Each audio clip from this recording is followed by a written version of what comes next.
Olivier Marceau, en direct du Ritz-Carlton Maui. Donc cette année, encore une fois, tu es à Maui pour participer au championnat du monde.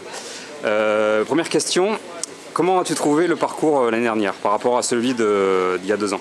Alors c'est vrai qu'ils ont changé les parcours l'année dernière et j'ai trouvé plus intéressant et moins aléatoire, notamment au niveau des ennuis mécaniques. Il y a moins de cailloux, donc moins de chances de crevaison, ce qui rend la course un peu plus équitable. Et après il y a des parties plus techniques et c'est un parcours qui est quand même malgré cela très difficile.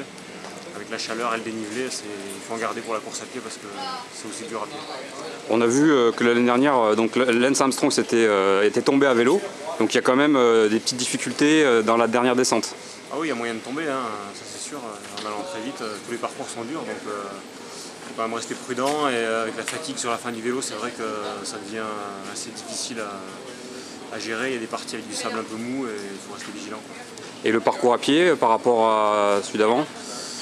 Alors le parcours à pied, j'avais beaucoup souffert l'an dernier, donc c'est vrai que c'est principalement de la montée jusqu'à la moitié du parcours et ensuite de la descente.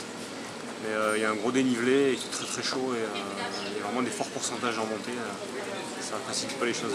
Et au niveau du visuel, apparemment, c'est assez différent au niveau de la végétation.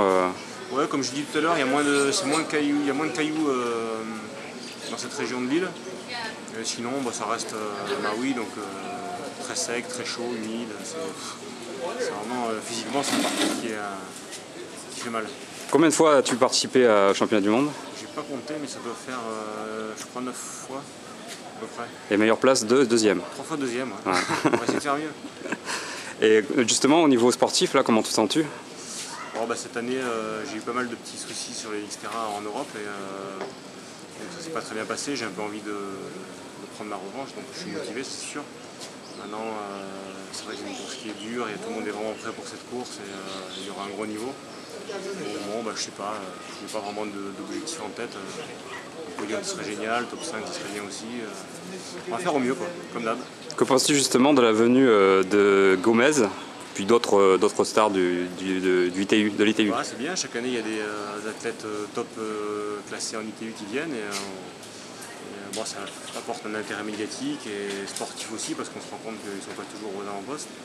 Donc je pense que c'est quelque chose d'intéressant, ça va être un homme à suivre et il risque de faire une bonne course, c'est sûr. Merci bien et puis bonne continuation. Je ne dis pas bonne fin de saison parce que je crois que c'est pas fini. Non, il en reste quelques triathlons sympas au soleil. Et puis à bientôt et puis bonne course. Avec plaisir.